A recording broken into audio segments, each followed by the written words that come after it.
Nova knjiga Rast iz Zagreba s ponosom predstavlja djela jedne od najboljih autorica svjetskih bestsellera, Jackie Collins.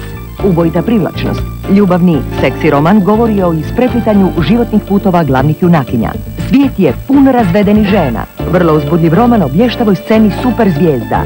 Ljubavni ubojice, kada se radi o osveti. Žene su daleko opasnije od muškaraca. Šanse, uspjeh je važan.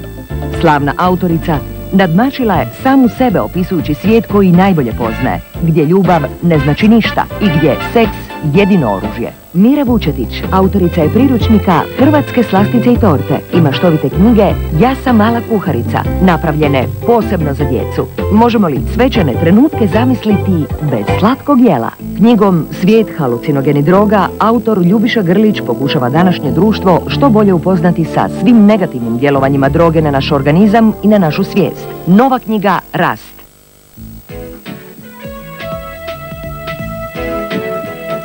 Rai Computer Shop, ekskluzivni distributer Gericom prijenosnih računala za Republiku Hrvatsku. U novootvorenom Computer Shopu u pasažu Cibone možete kupiti cjelokupnu informatičku opremu te se uvjeriti u veliki izbor modela Gericom prijenosnih računala. U našoj trgovini kupci imaju mogućnost isprobati performans računala te u dogovoru sa stručnim i profesionalnim osobljem uvidjeti kakve karakteristike računala njima odgovaraju.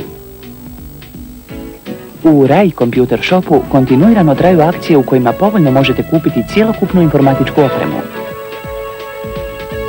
Posjetite novo otvoreni Computer Shop u pasažu Cibone ili dođite u Baštjanovu 9A. Rai Computer Shop, za one koji znaju.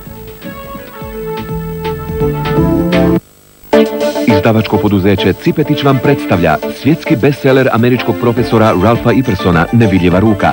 Zašto su Amerikanci pomagali Hitlera? Tko je Rusima podmetnuo komunizam kao svjetsku zabludu? Zašto su ubijani američki predsjednici? Nepoznati i neobjavljeni podaci o tajnom društvu koje se obračunava sa crkvom.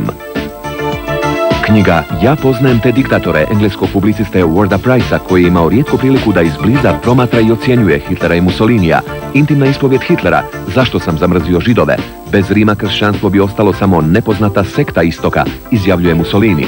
Mnoge dosad nepoznate i namjerno prešućivane činjenice iz života ova dva neobična čovjeka. Zatajeni genocid talijanskog znanstvenika govori o ulozi Vatikana u nezavisnoj državi Hrvatskoj.